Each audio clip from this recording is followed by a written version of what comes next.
Good morning. Mayor Bumstead sends his regrets. He's off to Victoria today, so he'll be back soon, I'm sure. So you get to put up with me today. Lucky you.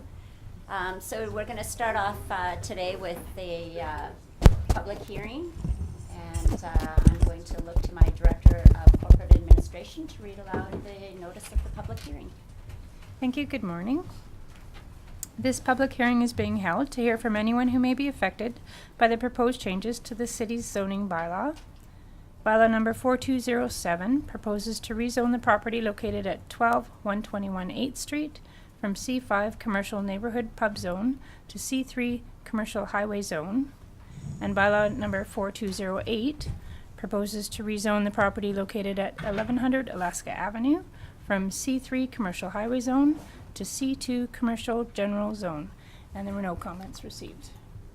Okay, thank you. So there's no correspondence or delegations that I can see, so I think I will just call 3 times for comments. And see no one hopping up to make any comments, I think that we could probably close the public hearing. Thanks. So we'll move on to our regular meeting of council. Guess we move right into new and councillor business. And under 2.1, we have Councillor Wilbur with an update on a couple of things going on in the community. Thank you and good morning. Just a couple things. So the Easter extravaganza is coming up quickly, but they still are looking for a few volunteers. So I believe if someone got a hold of Sam at Tourism or Al Cameron at Community Society for Community Living, they could volunteer. We did have a meeting in regards to a downtown festival, so it was decided it would be called the Mile Zero Block Party, and they're in the beginning steps of getting that arranged and putting forward. And Councillor McFadden and Councillor Melkinson were at the meeting as well, so it was nice to have a good show, and there was quite a few people showed up for it with lots of great ideas, so I'm looking forward to that. And I just want to add congratulations to Bill Plowright, new mayor of Poo-Scoopy. So that's all I have. Great. Awesome. Duncan, or Councillor Malkinson? It's all good. It's all good, Madam Chair. There was a couple things I wanted to mention this morning to ourselves. I wanted to mention that Councillor McFadden and myself will be attending a Step Up and Ride tour of town, I believe this Wednesday, put on by Better at Home. We'll be going to the art gallery and a couple other places. Also, I do realize that I am slightly biased being an employee of the association, but I did want to commend the volunteers and all of the community members that contributed to the successful conclusion of the season at the local ski hill just yesterday.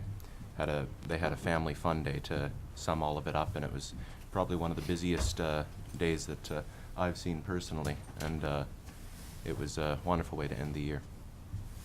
Great. Thanks, Councillor Malkinson. Is anybody else have any new councillor business?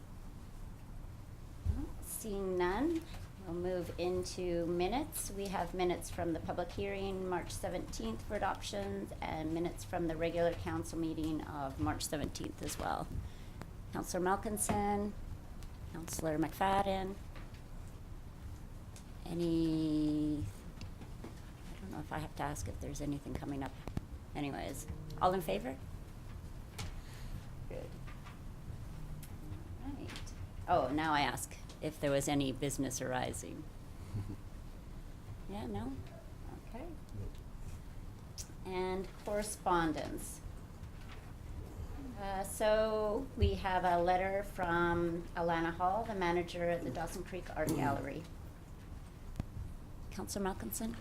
I suppose before I move anything, Madam Chair, I thought it would be best to ask what is currently planned with the Dawson Creek Art Gallery. I remember 2 years ago us having a conversation about the aesthetics of the art gallery and when it was scheduled to be repainted. Perhaps Councillor Parslow or our administrator could speak about that. Yes, through your worship. Currently, that work is scheduled in your 5-year plan, but not for this year, which doesn't guarantee it's scheduled for next year, just guarantees it's on the table for discussion next year. Thanks. Councillor Malcolmson? I'm wondering, I would love to understand the financial implications before we do go ahead with this work, but I do very much appreciate the information that's been provided by the art gallery director here, or not director, forgive me, but I suppose I'd like to move that it be included in this year's financial plan. In this year's financial plan? Yeah, Or- yeah. All right. Is there a seconder for that? Oh, just for discussion. All right. Sure, sure. Sue? Second it.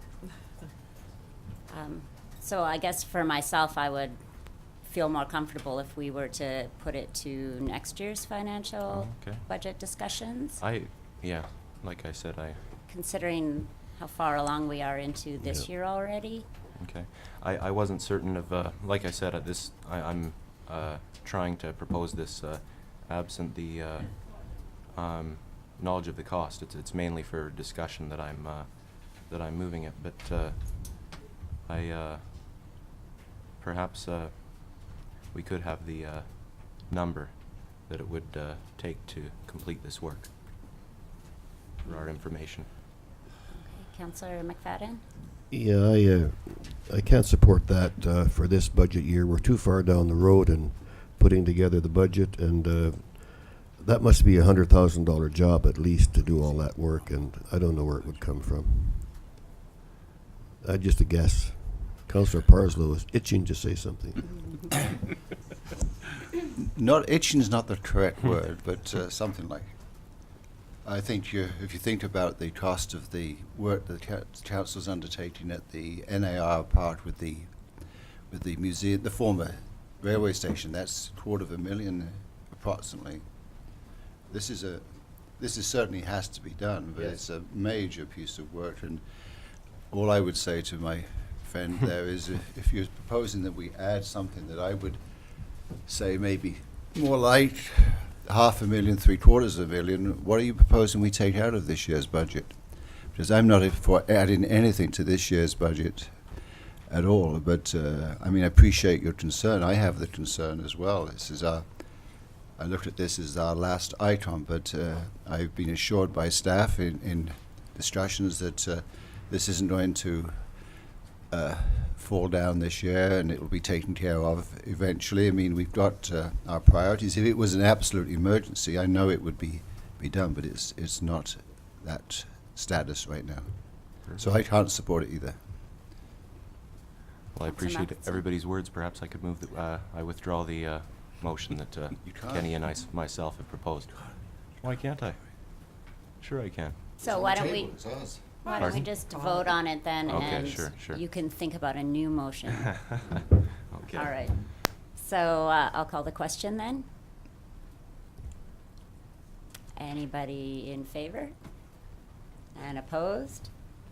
Okay, so we're opposed on putting it to this year's budget. Is there anybody that would like to make another motion? You guys are all looking at me. I would love to move that it be included in next year's financial plan. Budget deliberations? Budget deliberations, yes. And is there a second for that? I'll second that. Councillor Wilbur. And we've had some good discussion, so all those in favor and opposed? Councillor, do you want that recorded? Absolutely. All right, so that takes care of correspondence. As we're only 20 to 9, I guess we can move into our reports. So report 7-1 is a report from Director of Infrastructure and Sustainable Development regarding the Loran Reservoir water main installation. Councillor Parslow, I'm prepared to move that report number 14-054 from the Deputy Director. Deputy Director of Infrastructure and Sustainable Development read the Loran Reservoir Water Main Installation Tender number 2014-05 be received. Further, the Council award the tender for the Loran Reservoir Water Main Installation to Jacobson Contracting Limited for $642,432 plus tax. great. Is there a seconder? Councillor McFadden, and discussion. No discussion. I call the question. All those in favor? And opposed? No one's opposed, so that is passed. Thank you.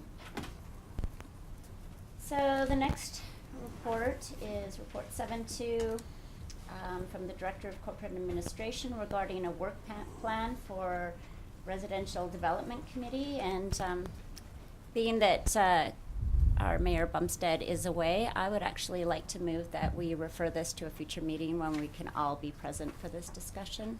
I'll second that. And second by Councillor Wilbur. Discussion? I think that's a good move. I don't think this is, the work season is upon us. Nothing that we can do immediately will have any fruit, so I think we have quite a bit of time before we have to consider this. But I do, I believe the 18-week work plan, given my understanding of what council, the concerns council have, is an appropriate plan. But I would like at that meeting to have recorded that I'd like to rehear from each council member what their concerns are. I believe we have to get this work done in time for the next year's building season, and that may mean that we could begin this work even in December.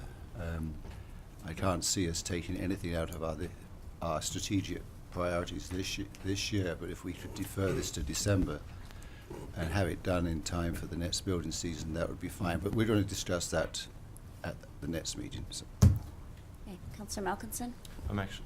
Thank you, Madam Chair, but I'm good. Oh, you're good. All right, anyone else? Any more discussion? So I'll call the question on the referring this to the next meeting when we can all be available. All those in favor? And opposed? Nobody. Thank you. All right, so item 7.4 is a report from the Deputy Director of 7.3. Oh, sorry, I actually ticked it off too soon. Deputy Director of Infrastructure and Sustainable Development regarding the environmental assessment of 1400 92nd Avenue. Councillor Wilbur? I'll make the motion that report number 14-053 from the Deputy Director of Infrastructure and Sustainable Development regarding the environmental assessment of 1400 92nd Avenue be received. Further, that staff be directed to move forward with a request for proposal for 1400 92nd Avenue and advertise the property RFP for 30 days. Ms. Seconder, Councillor McFadden. Any discussion? Councillor Malkinson. I suppose, Madam Chair, just for my information, is the this RFP will be advertised, which is obvious, but I do remember this meeting, us considering this zoning, and the enthusiastic response that we had from the neighbors nearby. If someone had wanted to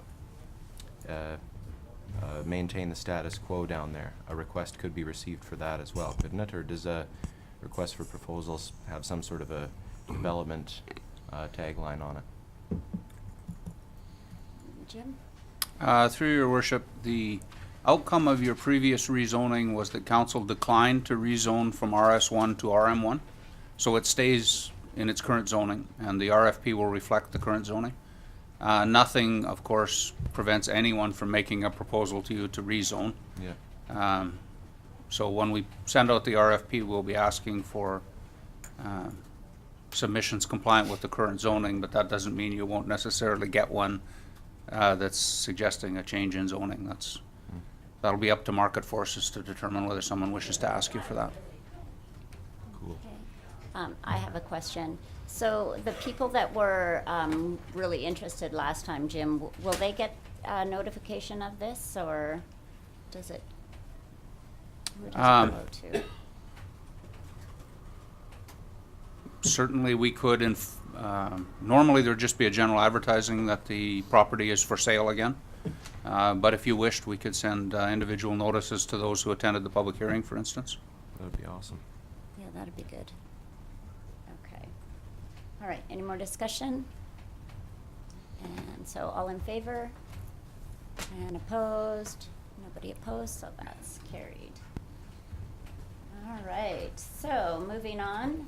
Report number 7-4 is report number 14-060 from the Deputy Director of Infrastructure and Sustainable Development regarding our Sure Water Phase 2. Just a point of order, if I may. This is really a big topic, and I'm just wondering if we could vary our agenda and deal with it after we've had our delegations, because that report is multi-page, and I have a lot of questions, and then 9 o'clock will be here, and we'd have to go back and refresh our memory. So I'm just trying to be helpful here. If we could deal with the rest of our agenda till 9 o'clock, and then after that go back to this topic, if you would consider that. Okay. Sounds probably like a good idea. Do we have to vote on that, or? Just a motion to refer it till after delegations. Okay, so that's moved by Councillor Parslow, seconded by Councillor Wilbur. All in favor? Opposed? It's carried. So we will deal with that after delegations. Okay, so item 7.5 then is report number 14-055 from the Deputy Director of Community Service regarding the KFC Old Post lease. Councillor McFadden?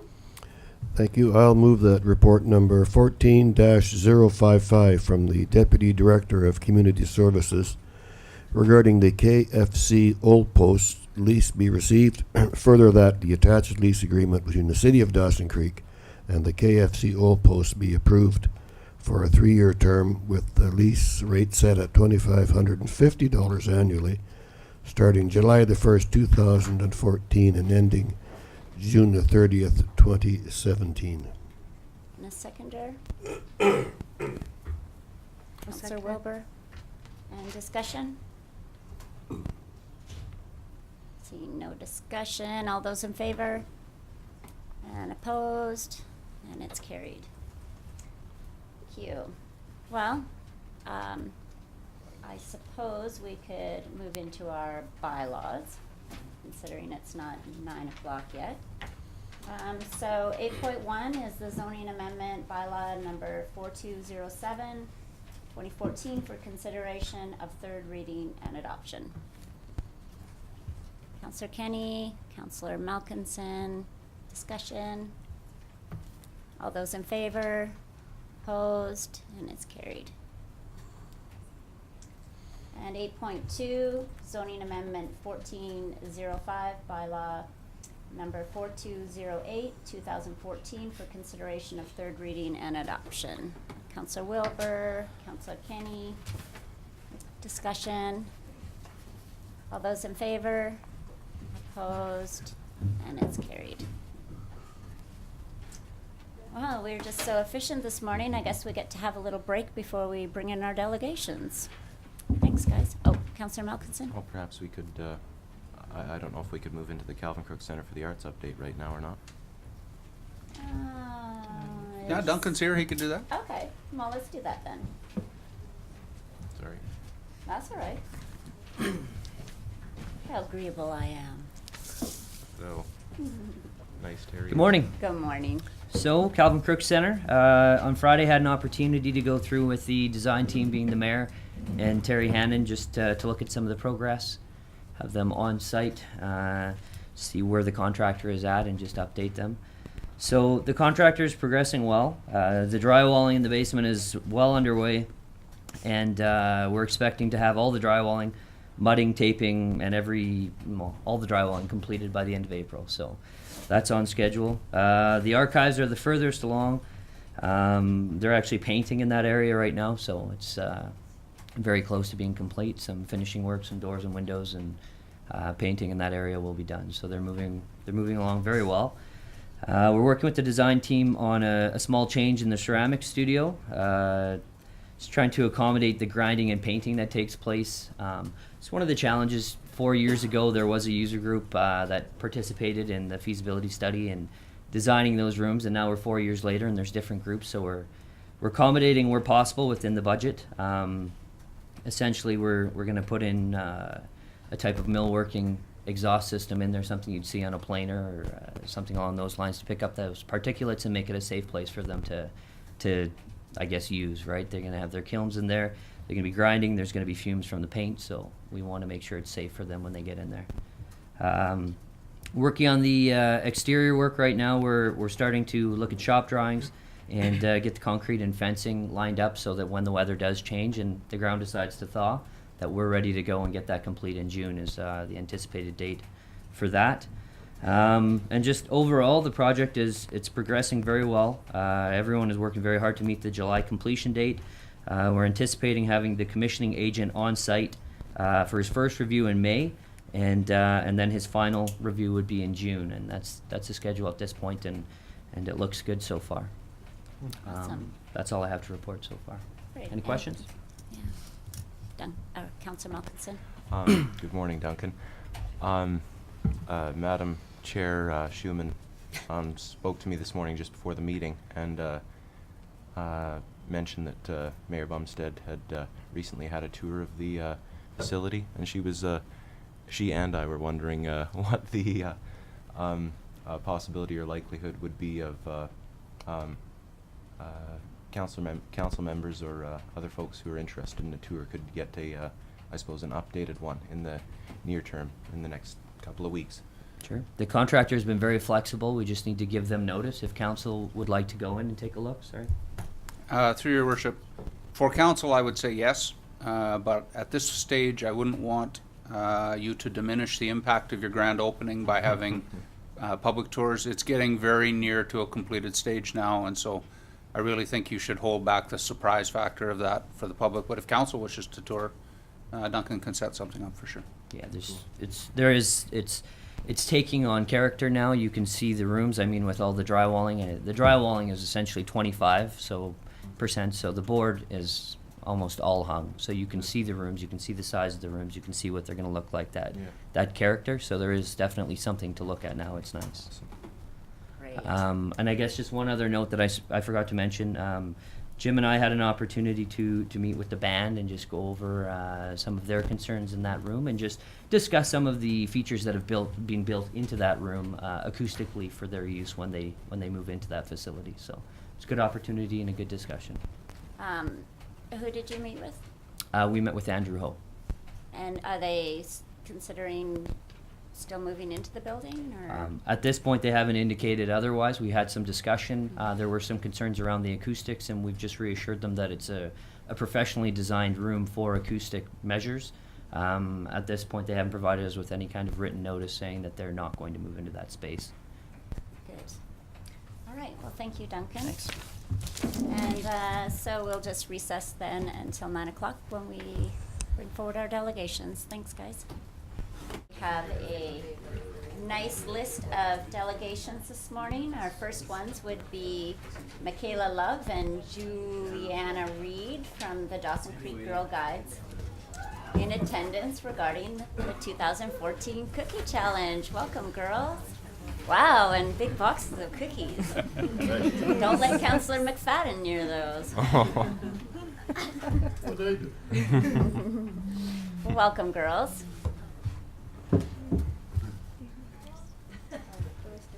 Yeah, go right ahead. Good morning, City Council. My name's Michaela, and this is Juliana and Lydia. Today we will be talking to you about why we're selling so many Girl Guide cookies. We're selling Girl Guide cookies because of the local girls and myself are going to this camp called SOAR. SOAR happens every 4 years, and it's one of the biggest international camps that BC girls can apply for. I applied to attend SOAR early this year, and in order to go, I have to fundraise a lot of money to cover my camp fees and transportation. So far, I have sold cookies, participated in a Christmas tree pickup, served at a spaghetti dinner, sold epicures and Scentsy, and picked up bottles from my family and friends. I also have a paper route and have been shoveling driveways in all winter because my mom said that if you want something, you have to work for it. I plan to pay for this whole trip myself without my mom's help. This is my first time going to SOAR, so I'm really excited to go. This year, SOAR is in Enderby, BC. This is my 8th year I have been in Girl Guides of Canada. My mom sometimes takes my cookies to work to sell, and one of her co-workers went on Facebook and challenged Ailey to support the next generation of women leaders by purchasing at least 8 boxes of cookies. My mom was surprised when she saw Shaylee accept the challenge, and they invited me here to talk to you all today about what Girl Guides is fundraising so hard for. So that is why I am here today, to challenge all of you to support myself and my fellow guiders also as we become the next generation of women leaders. Girl Guides has given me confidence and skills that I wouldn't have gotten any other way, and helped me to give back to the community by volunteering and doing service projects.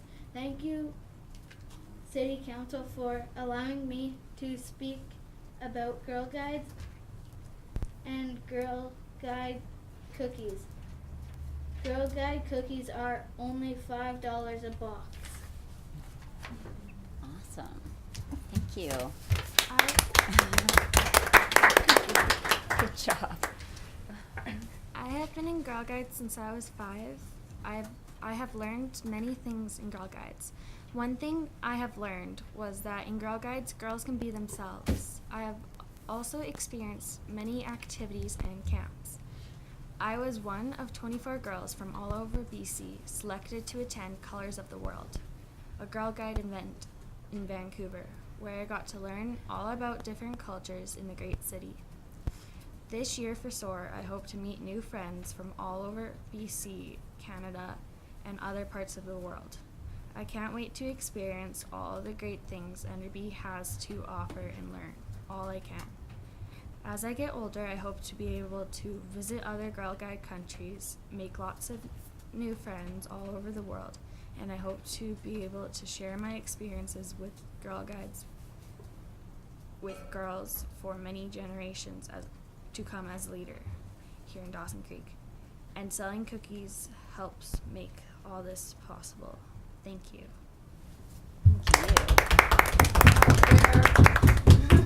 Lydia, do you have anything to say? You're not here. I'm hiding in these chairs. Well, I can see you. But, well, thank you for coming in, girls. How is it that we can get a hold of these cookies? Bring some? Yes, we brought many boxes. You brought many boxes. Okay, so you make sure you sell many boxes before you leave. Councillor Wilbur? I just wanted to say that I don't actually have any cookies left. I think my husband ate them all, but I did ask the girls to come, and I do challenge each of you to meet or at least purchase some cookies today before they leave. So they've taken a break from school to come down here, and you did a really good job. I'm really proud of you, and I truly believe you are our next leader. So thank you, and everybody get out your $5 and buy some cookies from these girls. Councillor Malkinson? Thank you for your presentation, and I would love the opportunity to purchase some cookies from you if I could. I believe Councillor McFadden would like to as well. He's got his wallet out here, so either that or he's just toying with me. Okay. So thank you for coming, girls. I was a Girl Guide when I was a young girl also. Sold many boxes of cookies. Ate many boxes of cookies. I used to dream about cookies when it was cookie sale time. But I remember those days and working to get my badges and going on the trips and the camps. So I hope that you guys have a really great time at your camp this summer.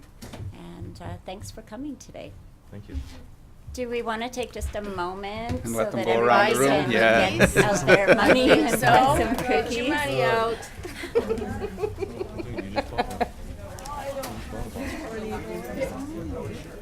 Shayna, you're gonna have to buy one for me. I've got these money. I don't know if let me look. I've only got $50 bills. Thanks, Shaylee.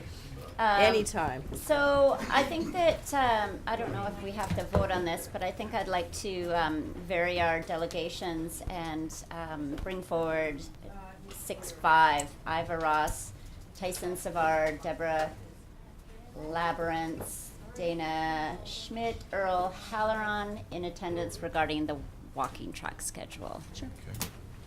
Do you need a motion? Do we need a motion? I don't know that we need a motion. No, they are here. I know they're all Executive here. power. Do it. Pardon? Just do it. Just do it? Executive power. Yeah, I'm the boss today.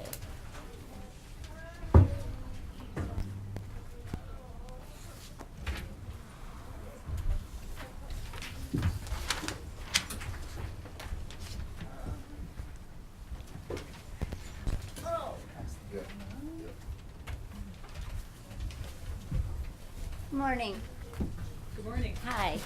Want to have a seat and speak into the microphone so everybody could hear All right. you? Welcome. Welcome to City Council. Thank you. And you just tell us who you are and I'm Ivy Ross, Ivy. and I'd like to address City Council concerning the scheduling of the walking track. Do each of you have handouts? Yep. Okay. Got it right here. I would like to present concerns the public has about scheduling of the walking track at the Encana Event Center. We feel that it is in the best interest of the public to have it open more hours while remaining free to the public.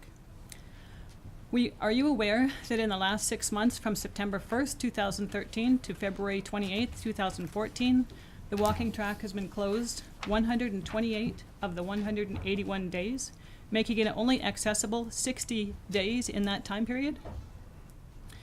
The winters are very long up here, and we feel having more access to such a wonderful facility is beneficial to the whole community. I've approached the girls at the sign-in desk at the Ken Borick swimming pool with my concerns, and they suggested that I speak to Shantae Patterson. Shantae walked me through the process of the complaint forms, and I got a call from a man I believe to be Barry Renard, Director of Community Services, to talk over my concerns. A year later, nothing has changed in the scheduling of the walking track. In fact, I think it's gotten worse. The girls then suggested that I go see people at City Hall, as they are not able to give us the name or names of any one person or persons accepting responsibility for our public concerns. Recently, a few of us met with Mayor Dale Bumstead and Duncan Redfern, Deputy Director of Community Services, where we learned that the walking track is under contract with Global, whereas the Ken Borick swimming pool is under the city. Please now refer to your handout. The information is gleaned from your policy brochure, Indicators of Public Benefit, approved by Council February 4th, 2013, amended by Council August 12th, 2013, reaffirmed December 16th, 2013. Fitness and well-being. The benefits of exercise are well known and documented. Having a well-lit, warm, non-icy level facility to exercise in with continuity and easy access benefits the whole community, diminishing the effects of depression from SAD. Basic skills for adults. We see moms pushing their children in strollers and others, training for marathons and just improving their endurance on the track. We see middle-aged people and seniors participating in their own rehab programs. Attendance skills for adults. Have you been following people like Fiona Benson, a world-class runner? She uses the track to continue her running training whenever she comes home. There are others like her who need continuity to continue to maintain their status in world events. Recreation opportunities for seniors. Many senior people come for socialization and to maintain their physical, mental, and emotional health, thus helping them remain in independent living situations. Though they don't know each other by name, there are regulars, and you can count on them to speak positive words of encouragement to each other and to all the other users. It is a very positive place to be. Reflection and escape. We see both urban and rural people running or walking wearing headphones who just need a bit of time to themselves to think through or escape some of the challenges that life has and to get refreshed. Leisure education. While the children are participating in safe, supervised areas of the swimming pool, parents can go for a walk to either reconnect with each other or other adults, as opposed to sitting on the benches outside the pool, observing their children through glass because the walking track is closed. Support for local community groups.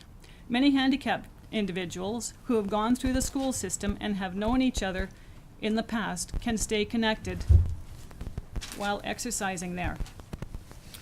I have been taking my client there for 2.5 years, and the walking track offers a safe environment where I can remove all of his supports from his chair, and this is my client.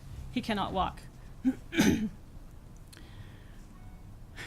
I take away his supports, and that helps to maintain his core strength and help him to maintain the mobility that he has.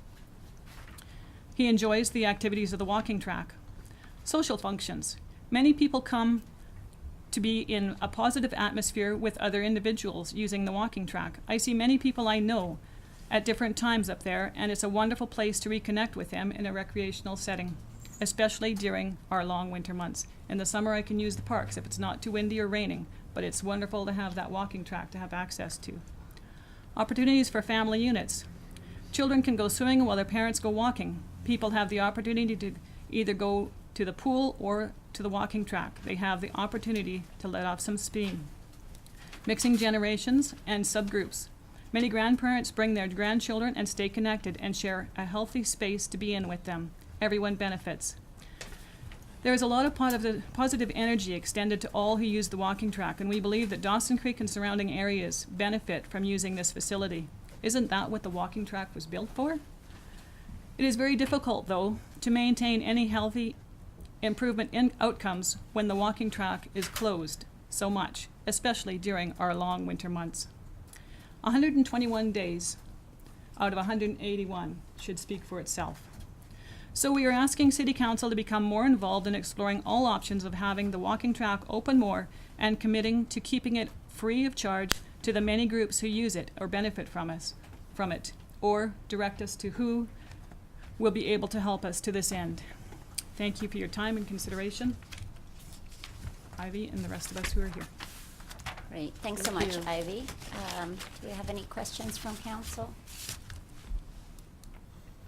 No questions? Oh, Actually, I'm Councillor just wondering if we Malkinson. could bring it back for discussion under mayor's. So we will bring this back for discussion under mayor's business, and we'll talk about it then. It's later on in the meeting. Later on today? Yeah, so I'm sure we have your information, so if you're not able to hang out until we discuss that, we can forward you that information if there's a decision that comes from that discussion. Okay. Okay. Can I be dismissed? I'd like to go to the walking track. It's open today. Awesome. Enjoy the walking track today. Thanks for coming. Thank you.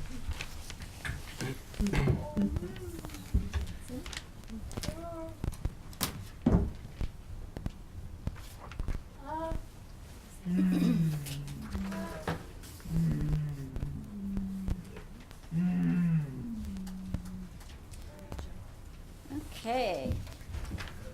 So, moving right along, I see that we have Dale Campbell, President of the Mile Zero Park Society, in attendance today to tell us something exciting about the Mile Zero Park's 10-year plan. Wow, welcome, Dale.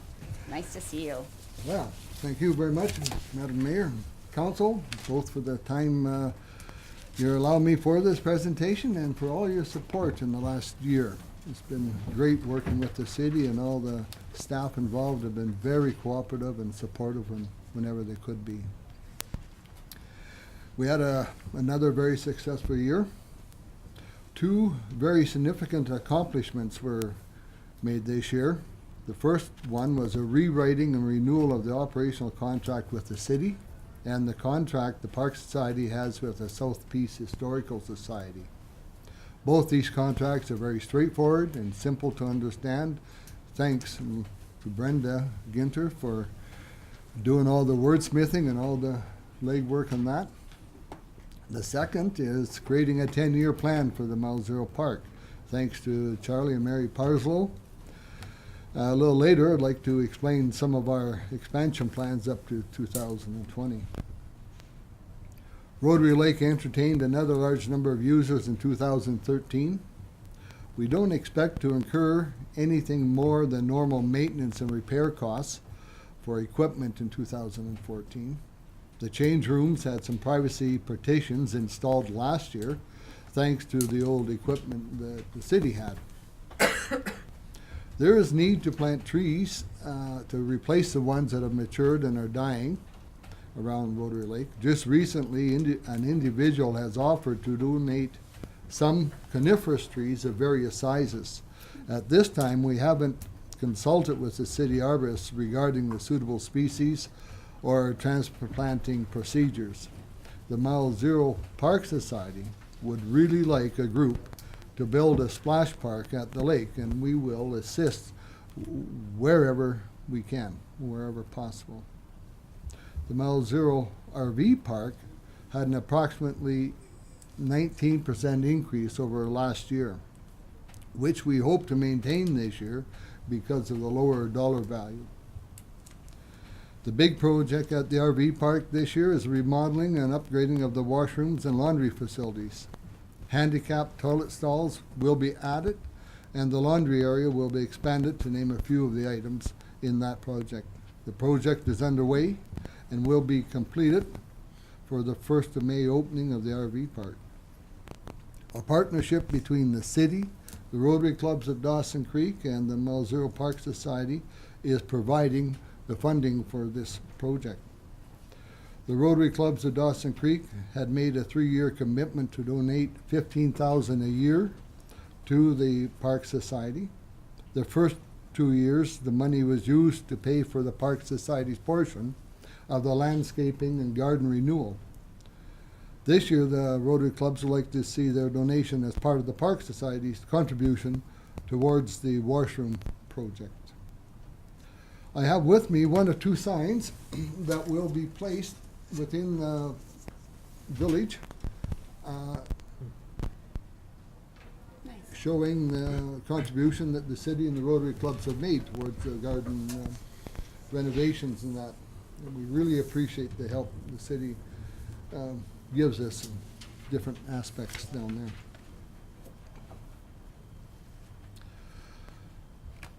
Exciting times at Walter Wright Pioneer Village.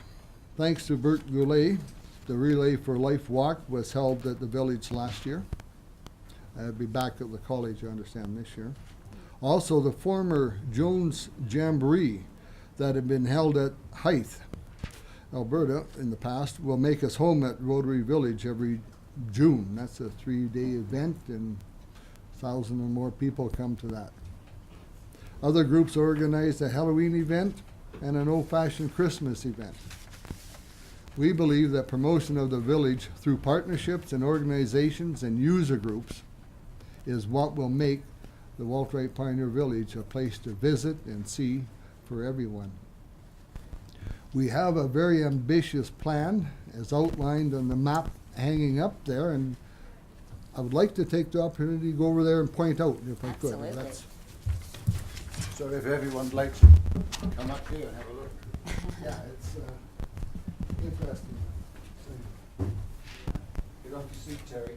And have a look. He can see.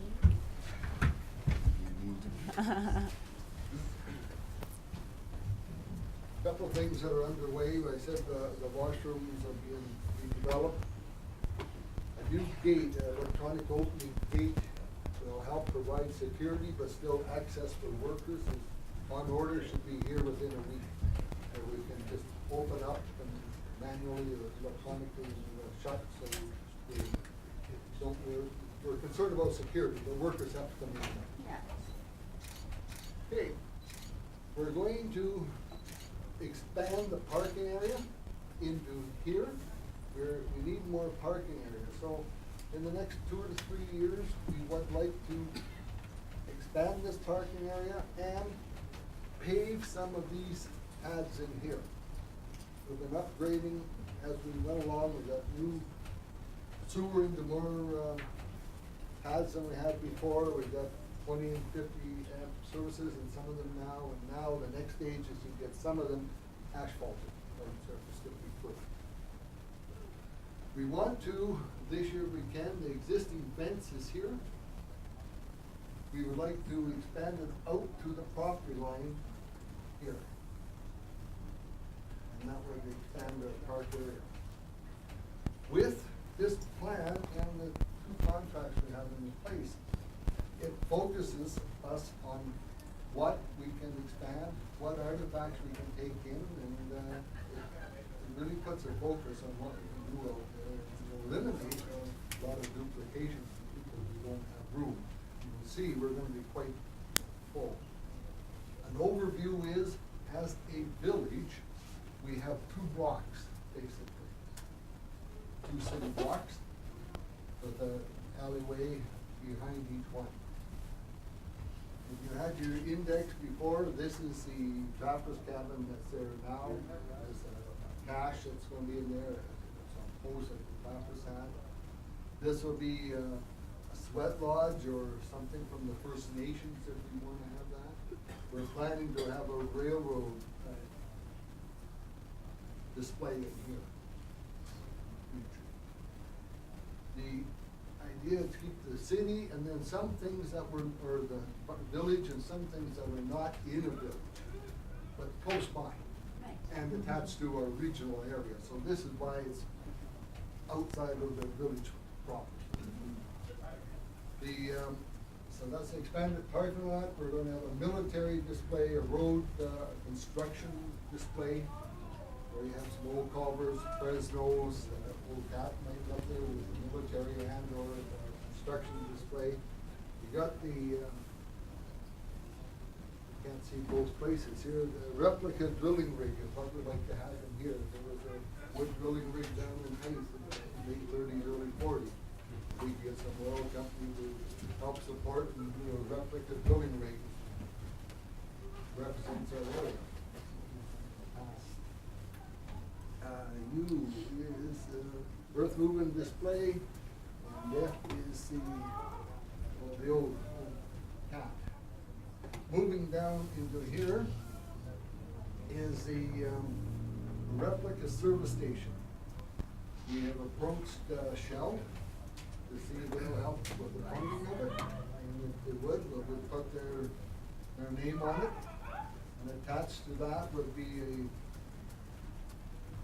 shelter to display antique vehicles, like you would have at a service station, etc. So that would be here facing the street, facing the highway. This would be a future replica hotel, if we could ever get one, something like Mile Zero or something in there. E is the town hall process.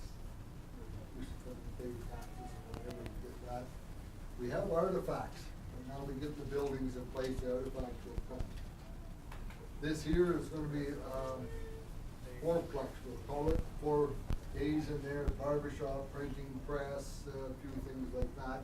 This building here, the plans are being drawn up by the Southeast Historical Society, and they'd like to build that as soon as they get all their funding in place. We've already got some material on order for that to support them to make that building go. Down here is where we'd like to put the Bakery Hall. The Bakery community out there have a log hall, and they don't want to use it. They have no parking out there, but it's a hazard to use it because of the parking. The building is in quite good structural repair. We hope to get that moved in the next 12 months and that should be a nice display. We can put different displays in that building. This here will be a replica woodworking shop using the old tools. And here, machinery storage, some more display for equipment in that. Another idea is in the future to have a maintenance shop built in there off the village area, but the maintenance shop does all 4 aspects: the lake, the BMX, the village, and the V park. So the maintenance shop, if it was over in that area out of the village, and right now, when you come in, you see the maintenance shop, it's tin-sided, a funny color, and it just, so yeah, as time goes, I'd like to reside that and possibly make that into a replica farm dealership equipment building. You've got all that equipment in there, and that would fit in right within a village area. Here we'll have a, what was X down there? Oh yeah, the speeder shed. This would be moved up into our railroad. We already have that shed there, but we'll move it up into a railroad display. Water windmill replica, and a working, maybe a trough there to show the cycle of water pump going and wind going. A hitching rail we're gonna put in there. We do have horses in there at different times of the year. They need a hitching rail. Here we're hoping to have a display with the drain cleaning type of thing in there. We got those seat cleaning mill, panning mills and that. And hope to have that set up there and possibly powered by a horsepower, where they walk in a circle and have the power in there, and that's in there. So that's the big overview there. And Don't forget the conservation.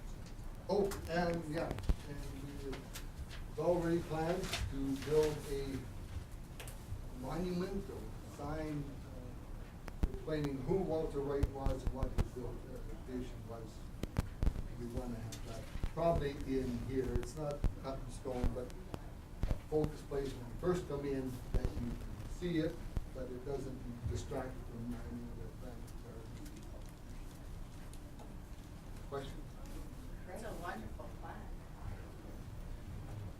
Come on, this, the red no build, is it no build or no build zone? Okay, within the Highway Act or something, we can't build, this is a property line, but we can't build out to the property line. You can have to stay back 15, 20 feet, whatever it is from the property. we might in effect put the fence there, so we don't inadvertently put something where we couldn't. But that's. Dale, in terms of the railroad scenario, the Blue Goose Caboose is sitting downtown there empty, not much happening. But that's owned by somebody else, isn't it? I have no idea, Terry, but whoever owns it would be welcome to have it down there. I'm not sure if it's the city or if it's Dave Roberts. Historical Society? I'm not sure. You know, Jim, who owns the Blue Goose Caboose? That would be us. It would be. But if that's what we'd like to have, I mean, we don't wanna get any other organization upset at us or think Yeah, we're defiant, yeah. but if the will was to move it, we would accept it, let's put it that way. If they're to give it to you, it's Thank you. Excellent. Okay, that's all I have in the council, and thanks very much for your time. Thank you so much for coming in and sharing the plan with us, Dale.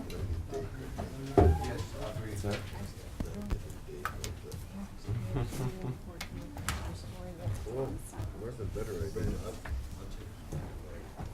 Okay, so next on our agenda, we have Mr. Roger Anderson, the fleet manager at Capital Motors, in attendance regarding compressed natural gas vehicle technology. Good morning. Good morning. Roger, how are you? I'm good. Good. Thanks for coming today to tell us a little bit about this. And thanks for having me.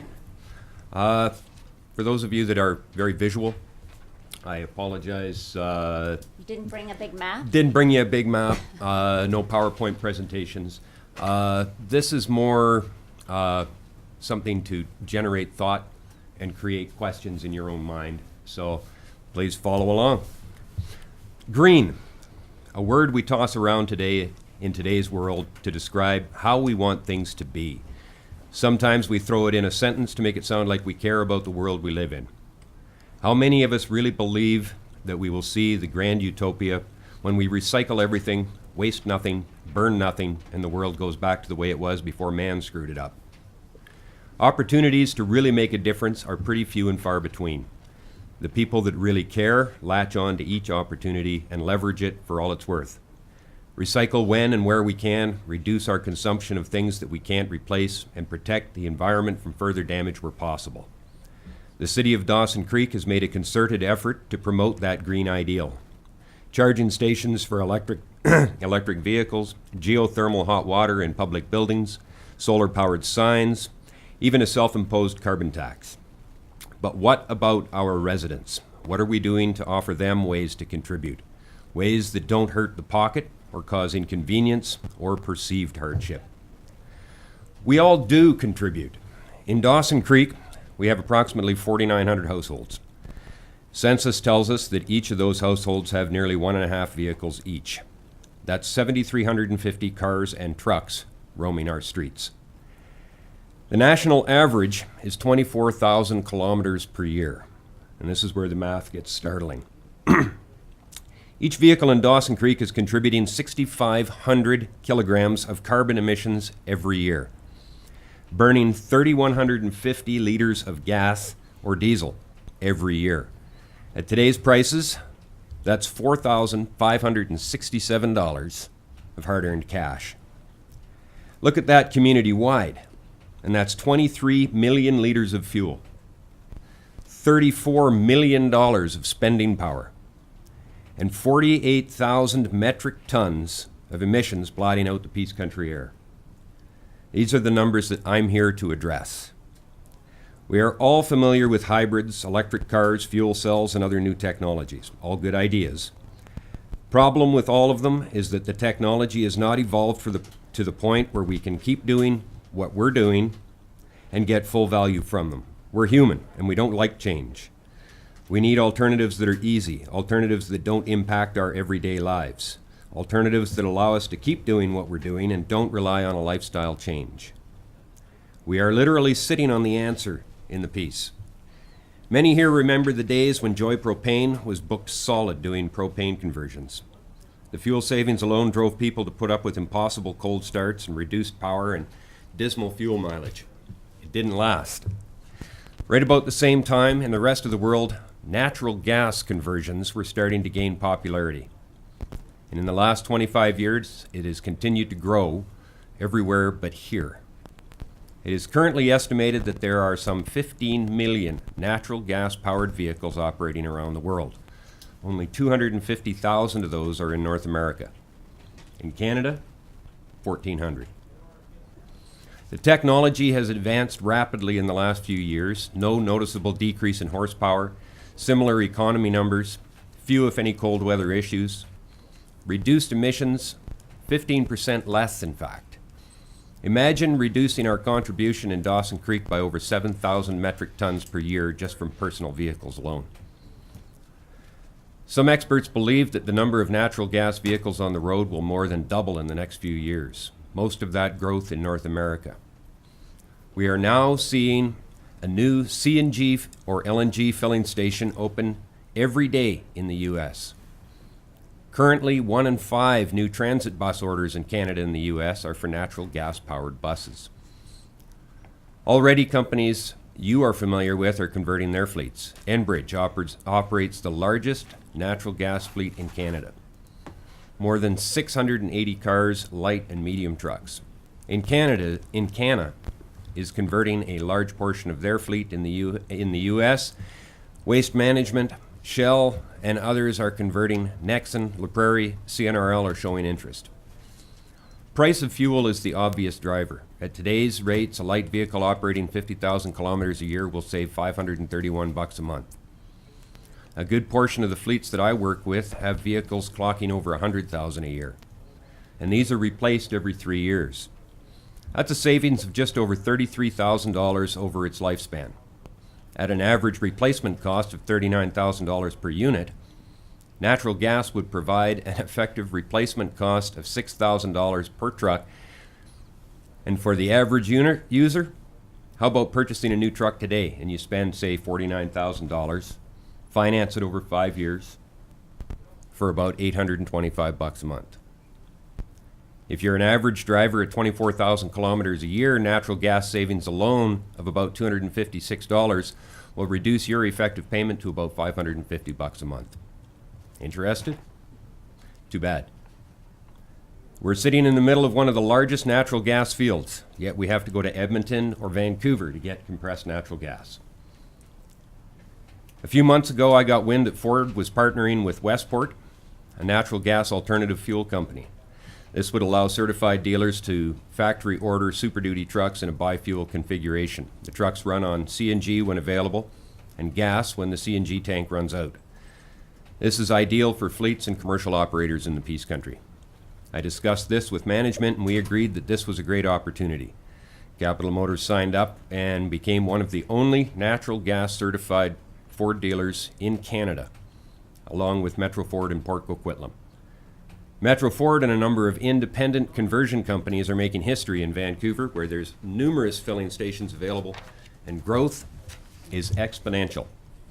In the Lower Mainland, LNG availability for heavy transport and buses is abundant and cheap. CNG for light vehicles is abundant. All of it runs through the pipelines coming through our backyard.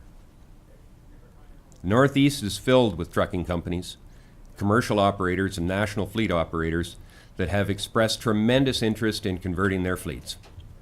Increased profitability not only benefits the business owner, it also has an immediate effect on the surrounding economy. We would all benefit from using the gas that we pull out of the ground. All we need is the infrastructure to get it into their tanks.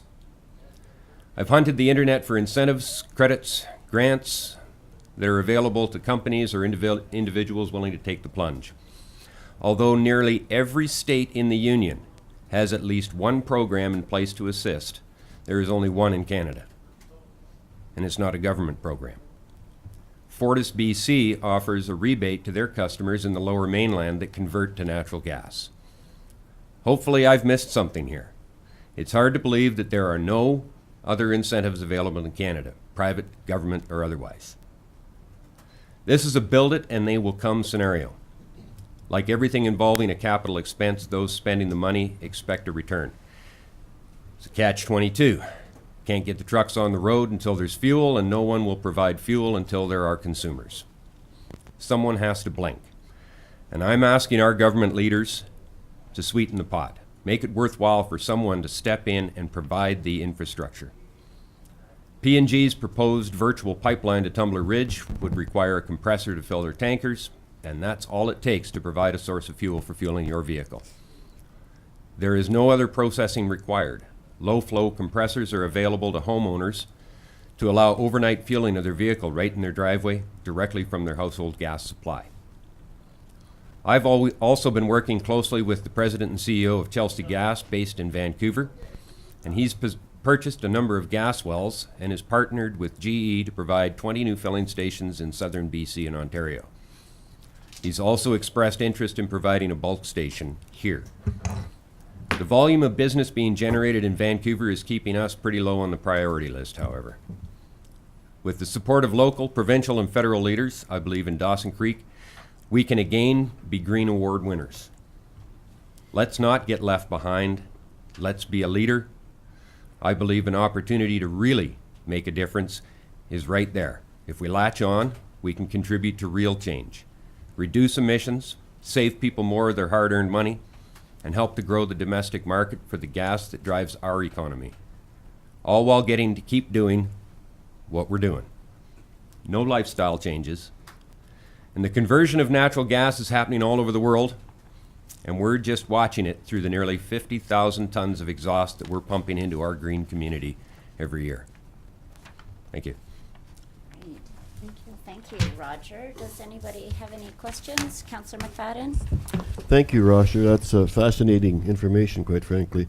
What's involved in the conversion? I remember when you went in the old days when propane was king, it wasn't a complicated thing. But it's not a major issue. Most vehicles today have the ability to operate on a biofuel or a fully converted system.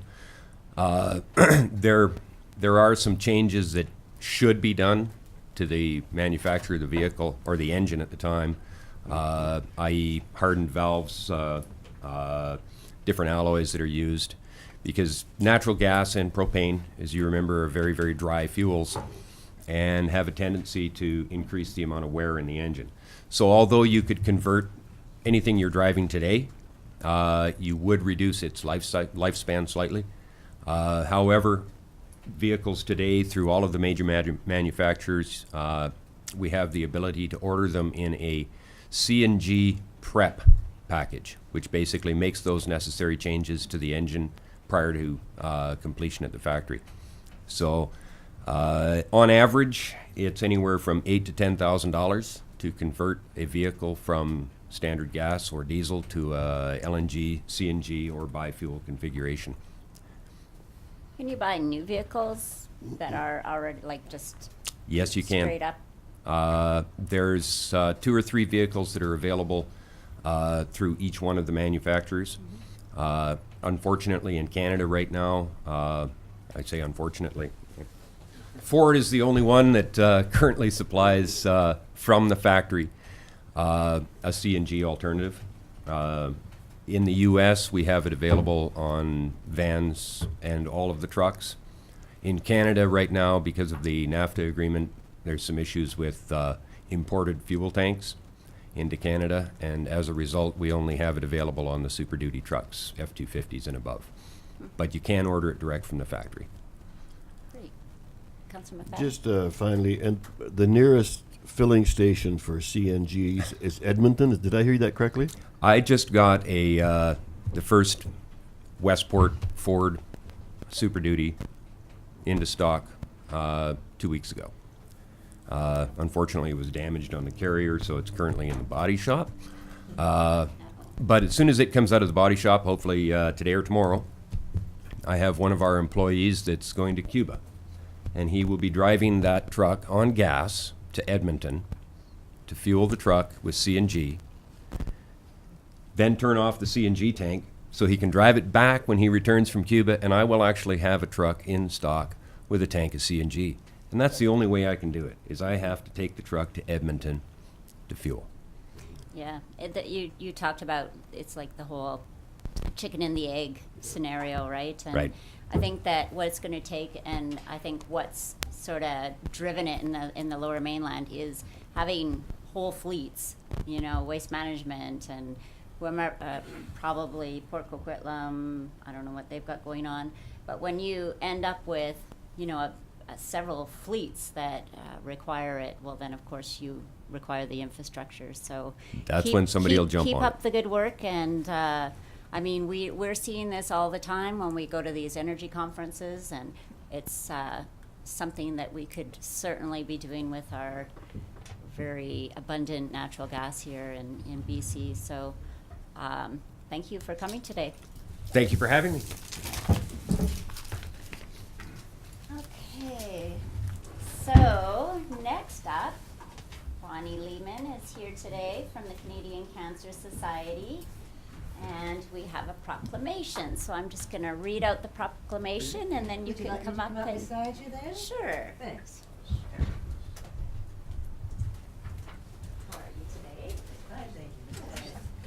So whereas another Canadian is diagnosed with cancer every 3 minutes, and whereas the Canadian Cancer Society is working to eradicate all cancers and improve the quality of life for people living with cancer, and whereas Daffodil Day is an opportunity for residents of Dawson Creek to show their support in the fight against cancer, now therefore I do hereby proclaim April as the Canadian Cancer Society's Daffodil Month in Dawson Creek, and encourage all residents of Dawson Creek to continue to recognize and support the Canadian Cancer Society and the fight against cancer. Thank you. Yeah. Your worship. Sign that. Worship for a day. Okay, that's better than none. April is a big month for the Cancer Society.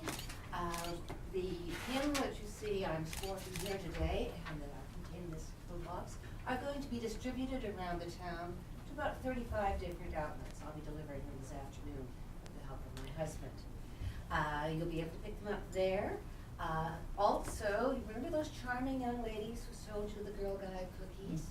They not only work to earn money for their camp, they also volunteer their service to good citizens. And for the 3rd year, they're going to be joining the Cancer Society at the Dawson Creek Mall on Friday evening. So if you happen to venture there, be prepared to fork over. They are irresistible when they start selling. Another activity that we'll be using to raise money for cancer research and support will be the sale of fresh cut daffodils. As you know, for many years we brought them into the town and sell them.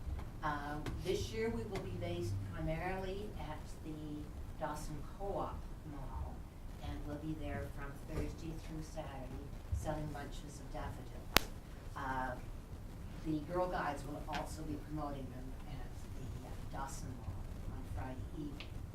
So we hope that you can support us either by buying and wearing a pin, or you can also help us by purchasing some of these bouquets. If you happen to be a business person and would like to reward your faithful staff by giving them the bouquets, you can place a bulk order at our office, 782-5598. One other thing, many of you who have been here for a while are familiar that we usually have a pancake breakfast, and some of you have helped us over the years. Unfortunately, this year, we're not going to be able to have it. Dawson Co-op, when we approached them earlier this spring, said they were doing some renovations, they weren't sure it would be available, and they didn't want to disappoint us by having us make preparations and not have them fall through. So we wouldn't be having that. We wouldn't be asking you to show up and work really hard as you've done in the past. But thank you for the help that you've given. One other thing to mention, don't forget Relay for Life. It is back at Northern Lights College this year in June. I think it's the 2nd weekend in June. And we hope that you will show your support there. Thank you very much. Thanks so much. Thank you, Bonnie. Does anyone have any questions for Bonnie? Okay, thanks.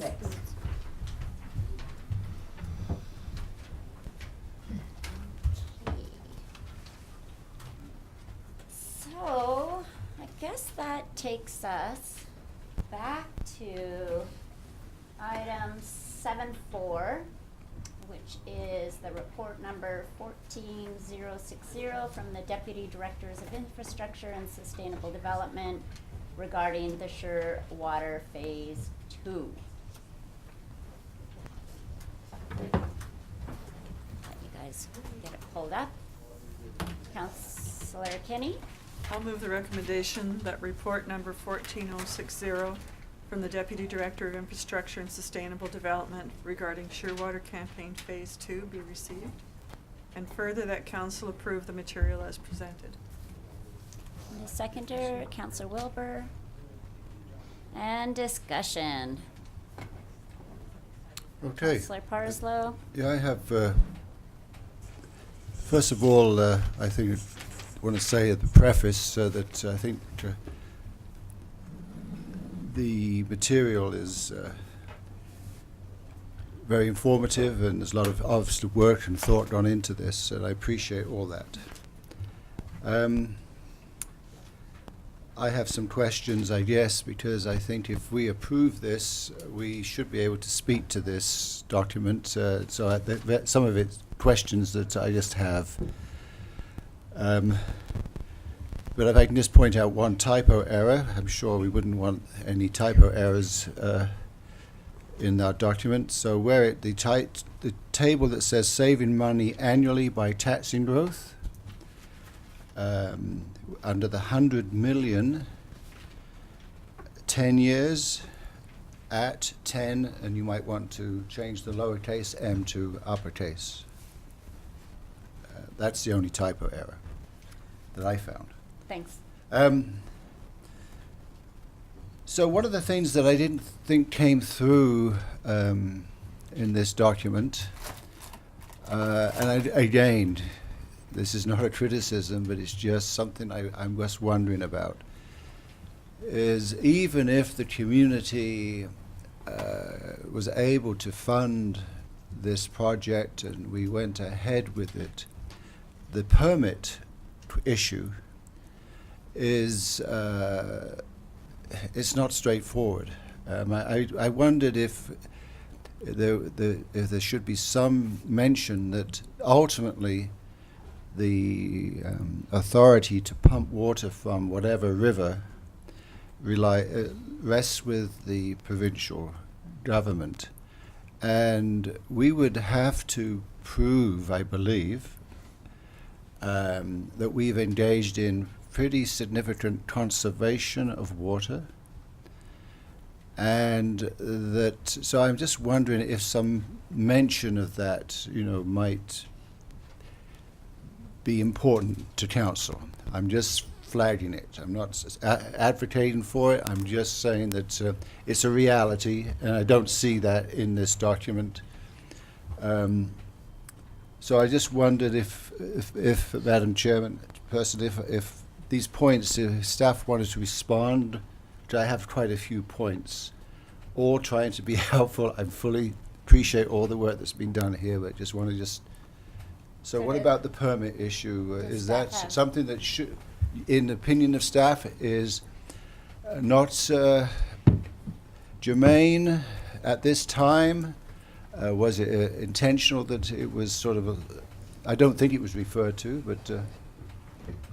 Through your worship, the permit issue was not referred to.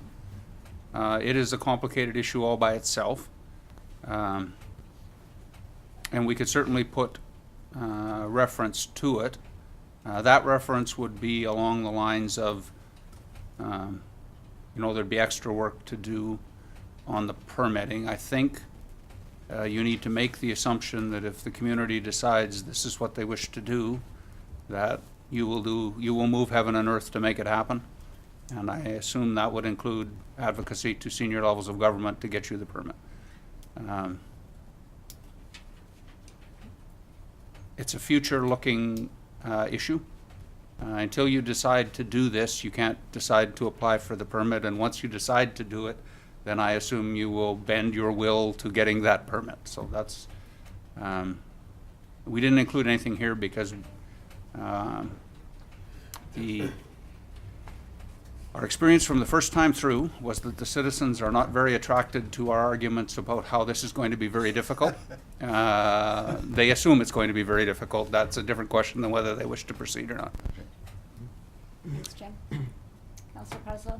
Okay, another factor, I wondered why there seemed to be in the illustration of costing, a stronger, although all the other scenarios, I'm talking here about the 55 million, the 75 million, and the 100 million, that the 55 million figure was used. I was wondering why. Other figures were referenced, don't get me wrong, but it seemed to be a leaning towards that. And I was wondering, was that because that's what the proponents said it would cost? Also, we talk about long-term borrowing, and inflation occurs every year. And I don't see any reference to inflation. Like, you know, if some of us believe it's going to be more likely 100 million, let's say if we built it tomorrow, but by the time we'd saved up money, that 100 million cost would have climbed, I'm guessing, if we compound it all over a 10 or 15 year borrowing period, to probably 120 million. So I'm wondering about staff, is that a factor that we should include in this document? That inflation will occur, and if we believe 100 million or 75 million is the cost now, or next year, or the next immediate future, by the time this could ever happen, inflation would have occurred, and we're talking a much larger figure. Okay, so through your worship, staff takes its direction from council.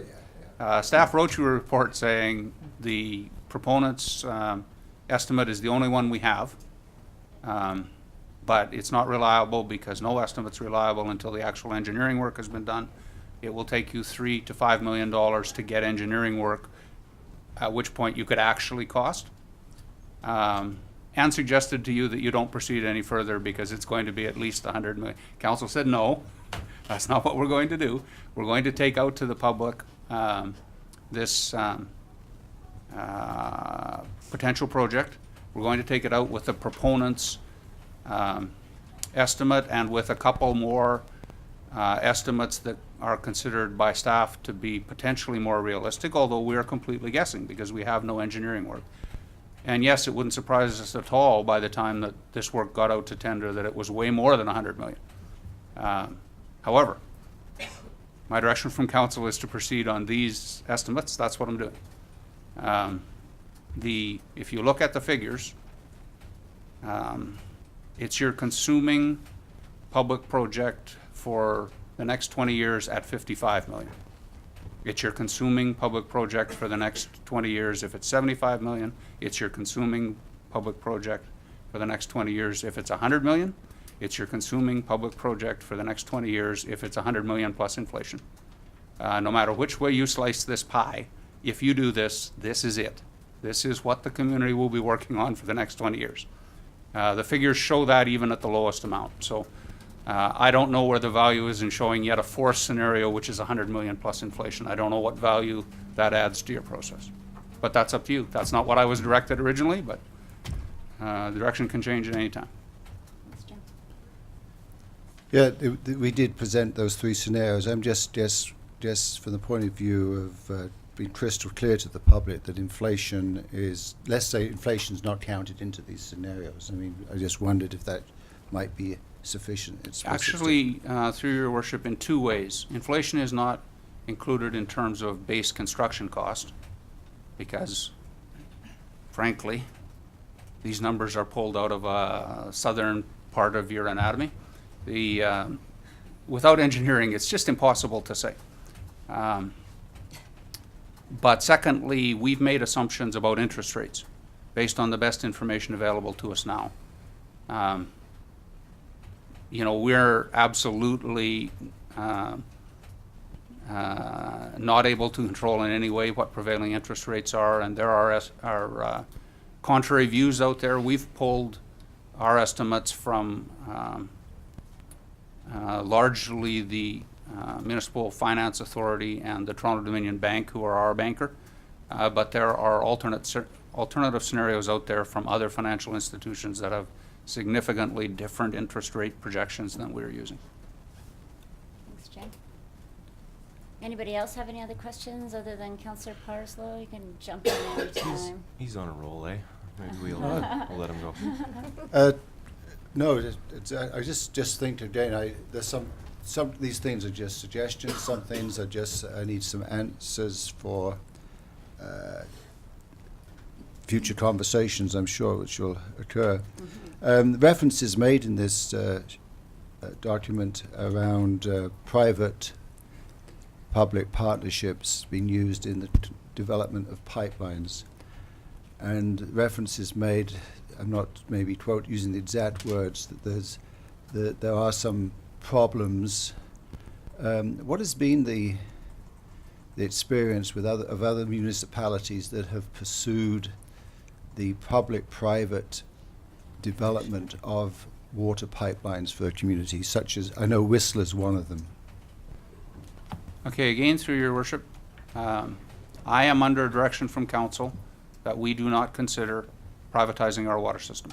Until and unless that changes, I won't be giving you any scenarios for that in anything. This reference to public-private partnerships is a reference towards mechanism similar to the reclaimed water plant, where there might be an industry partner that was interested in contributing in return for some amount of product. That is not something that has happened in other municipalities, but there are many municipalities who have privatized their water system. I'm just under a direction to never bring that to you, so I'm not. Thank you. That direction was from a previous council, correct, Yes. Jim? Directions of council stand until they're changed. Yeah. Previously, until they changed. Okay, thank you.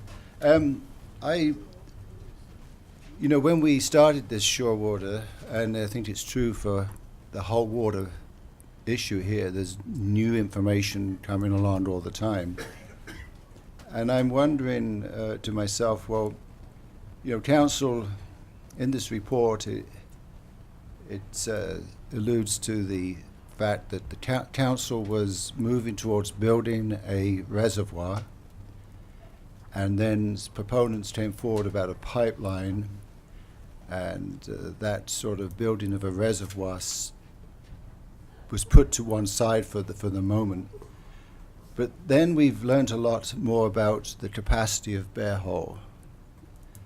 I know we then, to secure management of Bear Hole, council revised the various phases of water conservation, phase 1, phase 2, phase 3, and I was very much supportive of that for many reasons, but one of the main reasons was the management of Bear Hole Lake. What I don't understand is, and I'd like to hear from staff, their reflections, does the capacity and the regenerating nature of Bear Hole Lake, does that, in staff's opinion, have any impact on the possible future development of a reservoir, a man-made reservoir? I'm just not sure of that, and I've been asked those questions. I know I've just said we haven't really discussed it. Through your worship, it certainly does. But it's important to separate scenarios that are designed to improve drought resilience, such as the planned reservoir project, and scenarios that are meant to accommodate a significantly increased population. So the issue in front of council that led successive councils to do things like purchase land for reservoir construction were in the context of drought resilience at a time where the provincial government was not allowing us to use Bear Hole Lake as storage for our purposes. So those were drought resilient aimed projects. When the proponents came forward with the pipeline proposal, they were addressing issues over and above drought resilience, although in the context of a drought year. Certainly it was a driver, but they brought to the table issues about growth, and particularly around industrial growth. And then, of course, it was taken out, and it now belongs to the community. It doesn't belong to council any longer. It doesn't belong to the proponents any longer. It belongs to the entire community. What the entire community told us was they're not interested in our water source being used for industrial purposes. Significant majority of them, nearly 80%, would rather we didn't do that at all. But they're very concerned about growth scenarios. And so the use of Bear Hole Lake, if it proves out, it's worked through 2 successive seasons, which is a great sign. It seems to be spring-fed. It seems to regenerate itself. The water released there seems to find its way to the weir. It is a natural storage area that, for drought resilience, is replacing the concept of a man-made reservoir. Similarly, the possibility of empty aquifer space that we could recharge is another scenario around drought resilience. It's around storage. But neither of those scenarios impact in any way supplying water for a population of 30,000 people, which was an aspiration identified in the public meetings and in the surveys. So those are different matters. Those are matters that are not related to the drought resilience. Thank you. One last Councillor Parslow. question I have. Again, this is more of a information thing. In all the discussions and work that staff have done around the fiscal gap issue and the various scenarios that I know they have all the data on and will unfold when we get to that. Was the pipeline included in that fiscal gap scenario, or was that totally omitted? Through your worship, there's been no consideration of rolling this project into the at least stage 1 fiscal gap discussions. The stage 1 fiscal gap discussions are based on the information you have at hand from the sanitary sewer master plan, the water quality assurance plan, Parks and Rec master plan, transportation plan. The pieces, all pieces except a storm sewer master plan is the only one you're missing. But you've otherwise examined your facilities, you've examined your sanitary, your water, your road and sidewalk network. This was not included because the fiscal gap is about it's very focused on your existing level of services, your existing populations. It is not looking at a scenario when you grow to 30,000 people. Okay, thank you. I just a supplement to that. So, am I correct? I think I am, so I just want to make sure. I'd hate to speak a mistruth to the public in some conversations here.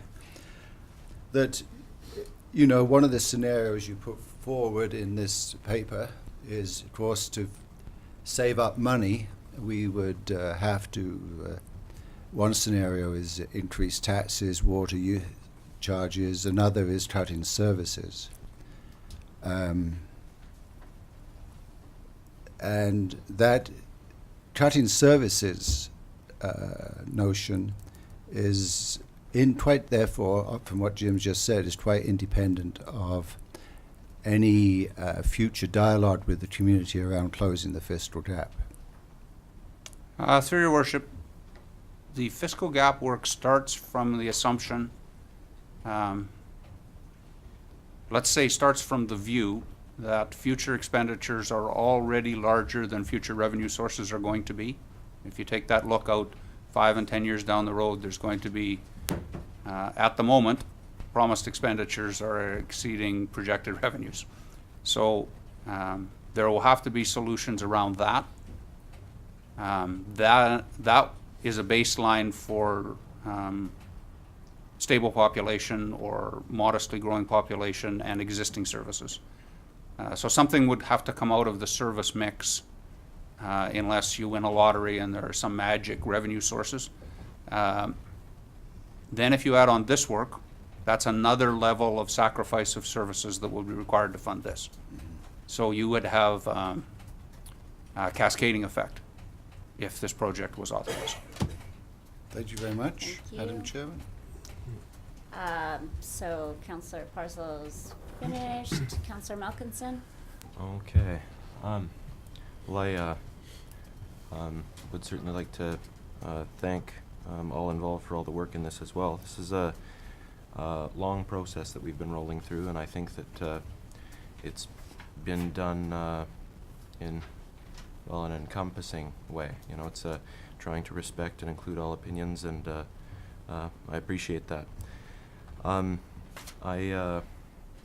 That's actually what my fear was at the beginning of this phase too. I was worried that we were going to have, well, our response or our consultation was going to be largely about the financial considerations, but you know, that wasn't, there was a lot of feedback about that as well, you know, about considerations with taxes, but a lot of the feedback was absent those financial considerations as well. You know, people think that it's just a question of growth, and it's just inevitable that we're going to have to do it in the future anyway. But I'm glad to see that we're broadening the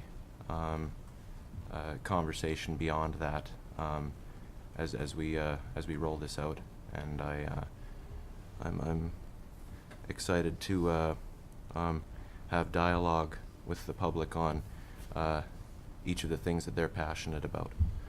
A lot of the things that Councillor Parslow mentioned resonated with me as well. The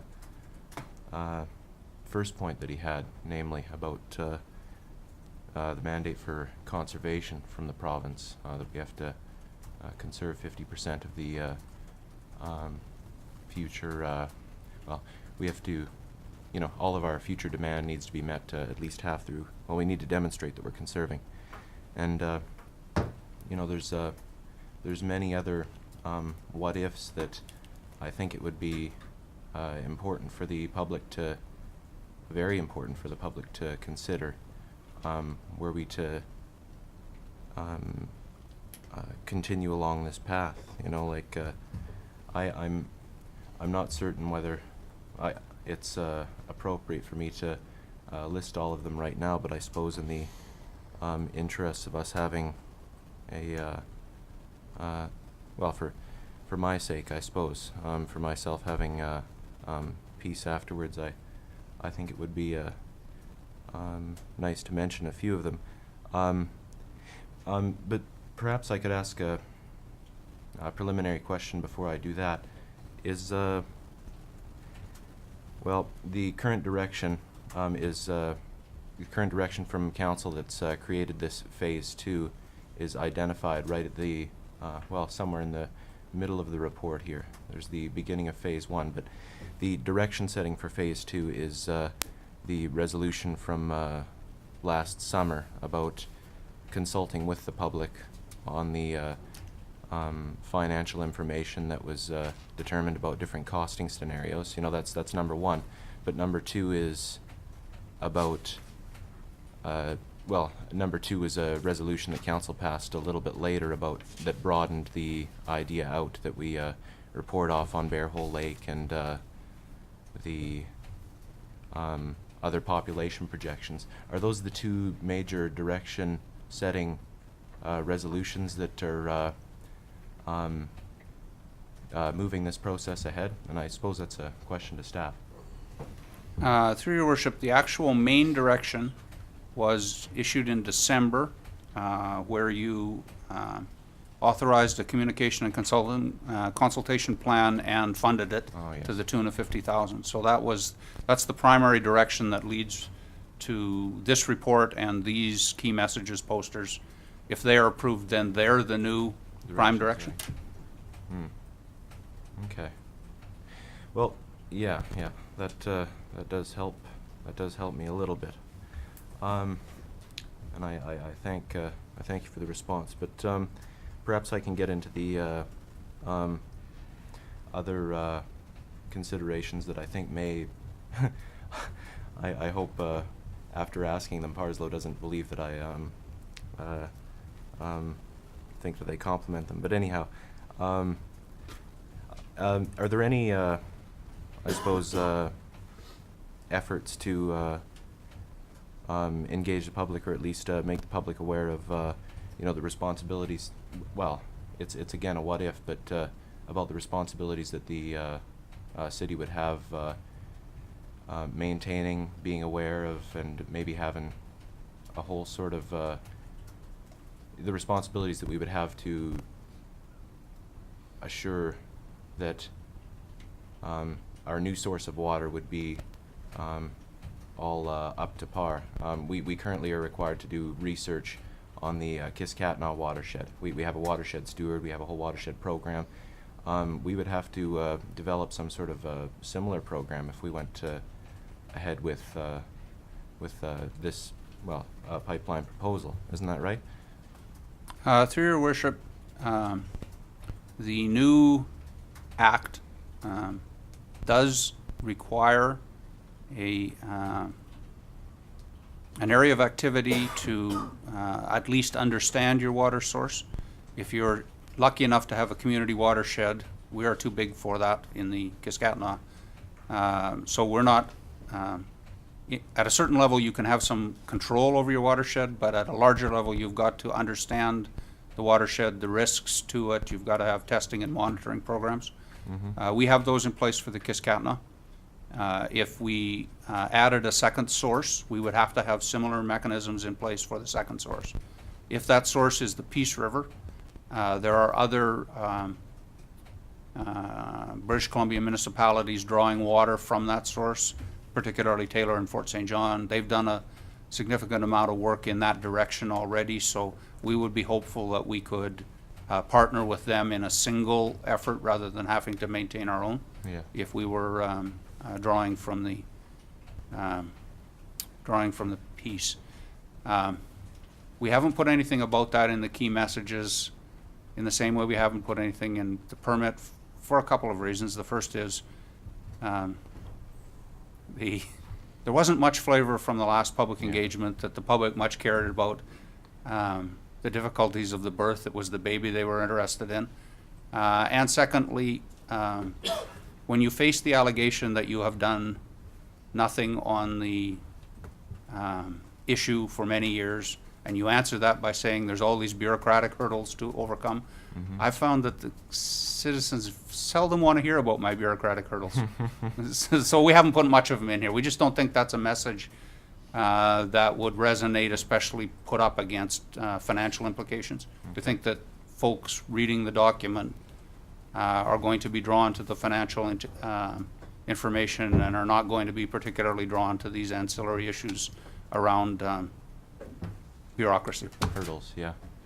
Well, hearing that sort of refutes some of the other things that I was hoping to identify, and actually I really agree with that. That really resonates with me. But hearing is how you've characterized it, Jim. It's the baby that everybody's interested in, not the birth. I think, I suppose the baby is sort of. People are interested in the baby because of the optimism about the growth that Dawson Creek is going to see, or is expected to see in the next few years. So that would be a large part of the conversation around this phase 2, I would think, as well, right? Do you think that, well, I suppose, is it fair for me to ask you whether you think it's accurately represented in this phase 2 here? So what the key messages say about that is we used a 2% per annum growth projection. That was used in the water quality assurance plan. It was used in your development cost charge work, and we mirrored it in the original work in phase 1. There were those in the crowd at the public meetings that said that was too small, a growth projection, that our circumstances here were going to lead to greater growth than that. There were some in the crowd that said they'd lived here 30 years and they'd been hearing how we were going to be 30,000 and we're 12 like we always were. What we are saying in the key messages is we have census information now that we did not have at the first phase 1 meetings, and it's actually showing a 1% growth. So we're just calling people's attention to that, although we haven't changed the projections. They're still based on the 2% for consistency with your other projections. But they seem at the moment to be overestimating growth. And what about what of corporate plans like Site C going through major announcements of activity, major pipelines going through? Do you think that would be helpful when people are trying to assess their confidence in Dawson Creek's growth in the near term? So, Your Worship, the water system is going to serve whatever permanent population comes out of the various growth factors in the area. It's not in any way going to be installed or available to service temporary construction jobs. So the people's optimism comes from a number of sources, including some people, and probably including 7 councillors that are optimistic by nature. Of course. Never actually worked for a council who didn't think we were going to grow to 30,000. And I've been here 34 years. So it wouldn't surprise me at all if you believed the same things. So there's, in some ways, that's just a factor of whether you are by nature an optimistic person about the future of the community or you are not. It's really hard, in fact, it's impossible to know exactly what's going to happen. But when you are talking about investments in your water system, you are talking about permanent growth where there is actual bricks and mortar, a house built and connected to the water system. So those are, your most reliable information at the moment is how many of those new connections are showing up now. That doesn't in any way impact those optimistically believing that those numbers are going to double or triple over the next few years. Gotcha. I thank Jim for that. And just one last question, I suppose, and that's trying to understand how this draft of key messages and background information is going to fit into the process. Is this going to be delivered to people's doorstep? Are we going to have it at City Hall here? How is it going to be used in this process? Consolidated versions of it, like posters or brochures, are going to be available starting at the trade fair, then at the youth forum, then at World Water Day.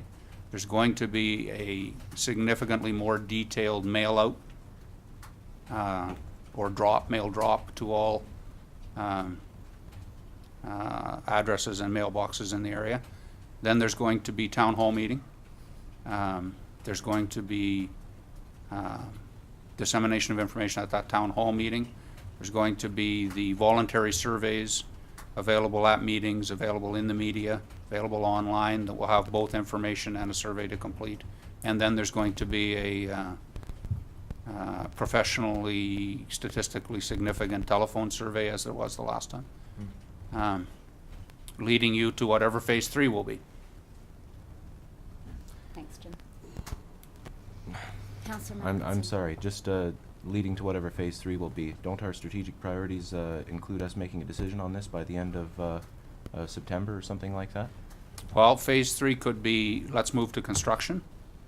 Phase 3 could be, let's abandon this idea for the near term. And phase 3 could be, the citizens have identified yet another issue that hasn't been fully canvassed. Let's fully canvass that. Sure. Wonderful. Thank you very much. I appreciate your patience. Thank you. Councillor Kenny.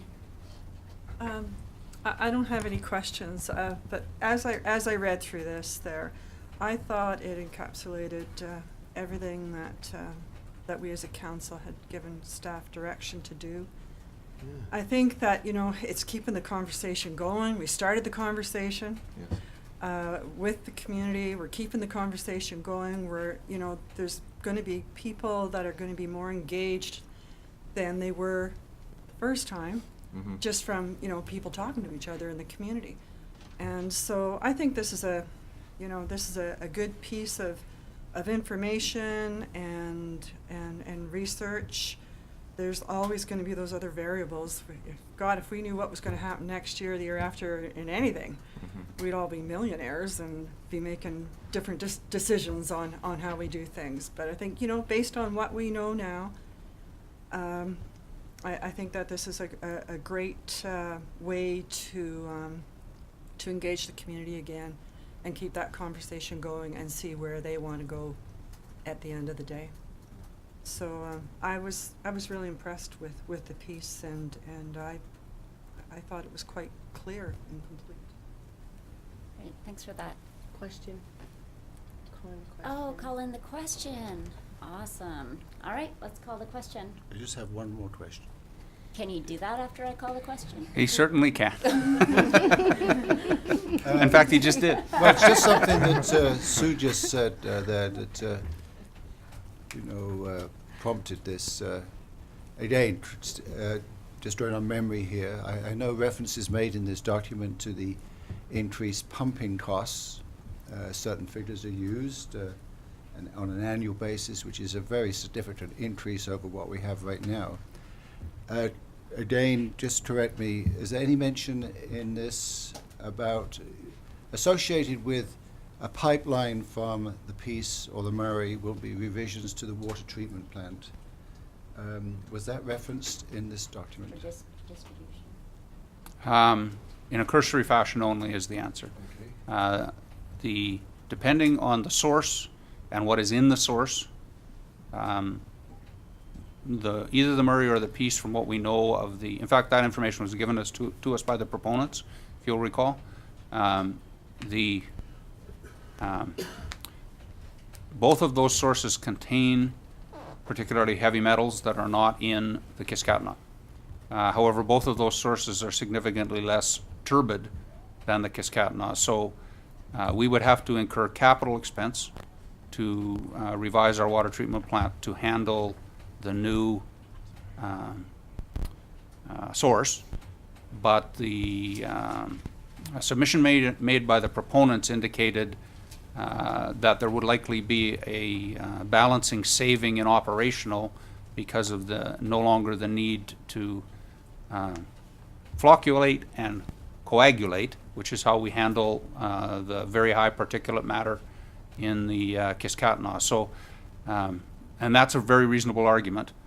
But we can't really, again, these are things that were several iterations of testing and engineering away from knowing what the cost would be.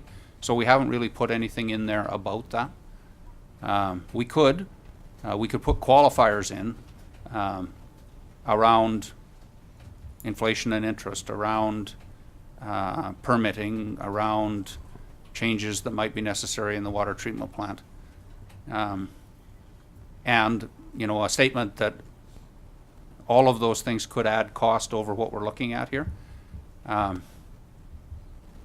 But I think our citizens already know that public projects tend to cost more than the first number they ever heard. I think we've done a lot to advance their understanding of that. And so out there in the community, I very much doubt if there's anybody who says if we say 55 million, isn't it actually 70? You know, I think. But I'm happy to take a stab at it if you wish. Well, I just think, you know, yeah, there is that very strong feeling out there in the community, but I just think as part of the whole equation, you can't talk about a pipeline without the pumping. You've mentioned that. Changes in there'll be capital costs associated with the treatment plant.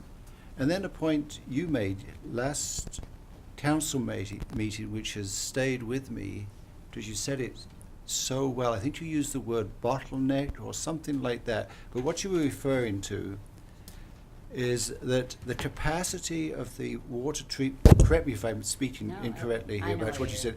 The capacity of the water treatment plant is X. Yeah. It's running at full capacity or close to it at different times. And it's a bottleneck, and we'd have to, if we do have this population increase, which might be one of the drivers for some people, that we'd have to change all that capacity from the A, of the water treatment plant, and B, from the water treatment plant to the city, which is just another big cost thing. Yeah, So it isn't just treatment, it's also production capacity. right. It doesn't, to me, it doesn't matter how many billions more cubic meters you can bring to our facility. It's then how much more is it gonna cost to get it, to increase that capacity out to the community or to the water trucks or whomever it is that is going to need it. So, thank you for that. Duncan, one more question, that's it. Sure, sure. Yeah, that you just ended on sort of the note that I was hoping to speak about, so that's good. You know, you consider the upgrades that we would have to make to the water treatment plant if we had the growth in population. I remember someone telling me months ago, as we were considering this process, you know, why aren't we hiring more policemen right now? Why aren't we doing all these other things? Well, all these other capital works is probably a better example, but that are going to be necessary to make when we have this big growth, because they're cheaper to make right now. It sort of is in line with that point of the context for which a pipeline is going to fit into, should we see the growth that people are going to see. And I think that's a very important conversation to have as well. I suppose it's not a question, but I think it's sort of included in the existing direction. I think it's it's sort of the same or complemented by the conversation about growth is about a pipeline fits into a number of different services that we'll need to provide if there is growth. So, yeah. Thank you. All right, I'm going to call the question. So all those in favor? And anyone opposed? And it's carried. Thank you. Okay, so what's next? Mayor's business, Yes. I guess. And the only thing that I noted coming to mayor's business from our delegations would be the issue of the walking track. So I'm curious to know what council has to say about that. Councillor Wilbur. Through you, Madam Chair, to staff, I'm just wondering if this is something that can be discussed with Global about changing those hours, given our long winter and the long list that the delegation gave of users that would be using that facility during that time. Through your worship, there's basically 3 reasons why the walking path isn't open on a given day, the walking track. One is construction and maintenance. So when something is being constructed, particularly on suite level at Encana Event Center, there's often a period of time where either the walking path is not available, walking track is not available, or it is reconfigured into a horseshoe rather than circular, so a particular area can be worked on. And maintenance issues. Largely that is cleaning. So after an event, the suite users generate garbage and dirt, and all of that has to be cleaned before the path or track can be opened again. So that's reason 1. Reason 2 is contractual. So reason 2 would be, for instance, we have a band coming to town that have actually rented the facility for 3 days to practice before their event. A condition of the contract with them is that no members of the public will be able to observe them doing that. So there are contractual reasons around events where the path can't be opened. But the primary reason why the path isn't open, or the track, sorry, I keep calling it the path. The path is outside, the track is inside. The primary reason the track is not open is because there are no staff to supervise. So that is why it's not open later in the evenings, and that's why it's not open on weekends. These are times that the entire track is within the events center area under the contract to Global Spectrum, and They are largely a part-time force, so they don't have workers available to supervise, and we certainly can't allow members of the public up there unsupervised. That's not safe, and it's not lawful. So there have to be a staff person, and so the bulk of the hours where it is not open now are hours where there is no staff person present. But Global Spectrum is in the existence to make money. So they would happily supply staff to us at a fee to keep it open, whatever hours weren't restricted by construction, maintenance, or contract, at some cost to you. And I don't know what that cost is, because I've been under a directive to drive down the subsidy at Encana Event Center, not drive it up. But if you have a different will, I can get you figures on what it would cost to keep it open and how many hours that might be, evening or weekend. Thank you, Jim. I think Councillor Milkinson was next. It was sort of answered. You're good? Councillor Parslow. Just a reminder, what were the number of days that the delegate said was the 121 days closed out of 181 days. and what was the time period of that 181 days? I'm thinking winter? Was it winter? I don't know, but we can get you figures on it, but I imagine a lot of that had to do with the pool construction. As many of you have heard, the pool construction generated some unpleasant odors that traveled throughout. So basically we had a number of days where, even though there was no construction going on in the track area, the construction that was going on in the pool area was making it impossible to use the track. Well, and then we also had the flooring. Yes, and we had the whole covering flooring covering. So that was a lot of that would be construction related, but there's no question at all that there are many hours. We close very early on the walking track because Global sends their folks home early, and we don't open up on weekends because they don't bring staff in on the weekends. So, you know, at a cost, you can extend those hours significantly. Councillor Parslow? Well, I'm going to assume then that the 181 must be referring to the winter.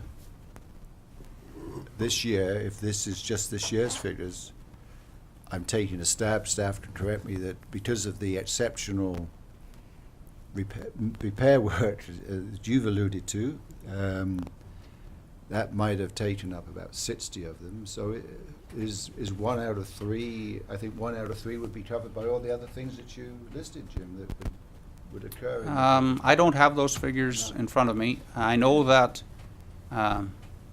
if it's not one thing, it's another. So, you know, those, I don't know that those figures are necessarily unusual. As you know, that facility is still, each year there remains to be work done that was removed from the original construction plan for budget reasons, the flooring being the latest example of that. So I would say since opening, there's been consistent construction in there. Looking forward into the future, I see that you face requests to do things like finish a convention area. So I imagine those construction requests are going to come forward to you annually. You're going to dispose of them one way or another.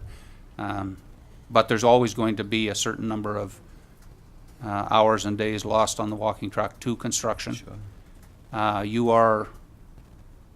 This is a walking track that's an ancillary use to an event center, not an event center that's an ancillary use to a walking track. So I don't know that you ever want to have concerts turned away so that the walking track can stay open. Again, correct me if I'm wrong, but I've been told I'm supposed to be driving that subsidy down, not up. You know, I can bring you the cost of more hours and an estimate of how many more hours that would be. If you have a will. But that'll be quite a bit of work.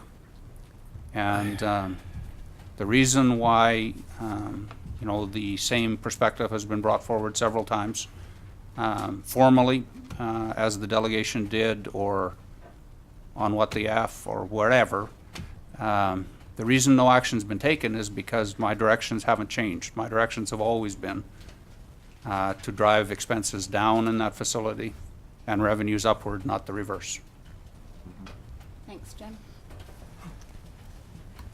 Councillor Malkinson? That's what I sort of caught in Ms. Ivy's presentation as well. You know, it was she asked at one point what was the walking track built for, and I'm not certain of all the consultations that we had, the whole process that included us arriving to what we have today out there. But hearing you say that it's ancillary use to the event center is well, it settles me. But was there some sort of a promise that this walking track was going to be provided for the public's use through this process? So, as we come to an election in the fall, let me just remind you once again that the promises that politicians make in the furtherance of their re-election or the obtaining of a project that they hold near and dear are not binding. Which is something citizens should consider as well as politicians. But I can't tell you what kind of promises were made around the events center, because every day I hear from a new citizen who was promised a new thing. What I'm trying to say is, you know, was this put in place as a walking track for the public's benefit, or is it an access route to the boxes, you know? No, there was always, in fact, there was a government grant received to fund part of the walking track. The fact that there would be a walking track in there has been part of the design concept since the beginning, and there was even grant funding accessed for that. Okay. I don't know what numbers might have been put on. Advocates of the project may have put a number of hours on that. They may have guaranteed it would always be free. May have done all of that. None of that's come to me as a direction from council, however. Thanks. Councillor Parslow and then Kenny. Questions you've asked at the town hall meetings that I facilitated, it was always presented as something that would be a supplement, but it never guaranteed around being open. Yeah. I don't even recall anything about it necessarily always being free. It just would be another feature that would be available, but there was no statements about how often, because I think it was always understood that it would be times of closure, obviously with some of the things that Jim has just referred to, but it was no guarantees. It would be just another nice feature that would be built into the event center. Yeah, I was more on the purpose, but yes, I appreciate it. Councillor Kenny. I remember all those discussions there when we were first talking the multiplex. I was a friend of the multiplex group promoting it. And I know my perception was that, you know, the walking track was talked about a lot. And people talked about that walking track and bragged about that walking track, that was going to happen. So I can see where the community, you know, would have that expectation that walking track was going to be there for them every day, you know, especially in the winter. Like, I think that it's, you know, I think the way it was thrown out there, maybe not intentionally, like, you know, like not thinking of the events that would be closed during the events and all the other reasons that it's closed for all very good reasons. And so I think, you know, we've got some complaints, and so we just have to communicate. We have to communicate why it is closed, and not that we're just closing it just to be mean, you know, but closing it for reasons and for costs. All right. So, is there any will of council to do anything about this? Jim was going to investigate costs. We have Well, I'd no need a motion. direction from council to do We that. have no motion on the floor at this time. So, I would we move on to the next item of business. Now I can interject like he did to me. I just wanted one point to make on that. The information that Councillor Kenny's talked about, is that something that we could put on our website? And put it out that way to the community so they know why Certainly. it's closed when it's closed, and it's not costing us further, but yeah, we're getting that information out there. That's all I wanted to say. Thanks. Okay. All right. Could a letter be, Yeah, so could we, Jim, pass along a letter to the delegation? Yeah, actually, I think we'll call the delegation and tell them, basically, council doesn't have a will to add expense there. But we'll follow up formally with a letter as well. Okay, thank you. Thank you. All right, so I really don't have anything else under mayor's business. I leave tomorrow for UBCM in meetings in Victoria. We'll be meeting with many ministers and staffers. And it's going to be a marathon. I'm thinking I'll need a couple of days off when I get home, but I guess that's what I signed up for. So we can move on to the diary. Anything under the diary? You've already We had already your did that. report on the Calvin Crook Center, but I will, in reference to the remark you just made about UBCM, as you know, the federal government has announced Build Canada. There The is new- an update on that on our agenda. I just can't really talk about it. Yes, so the federal government announced Build Canada, then this morning, the provincial contribution was announced. And the fact that applications will be accepted in the very proximate future.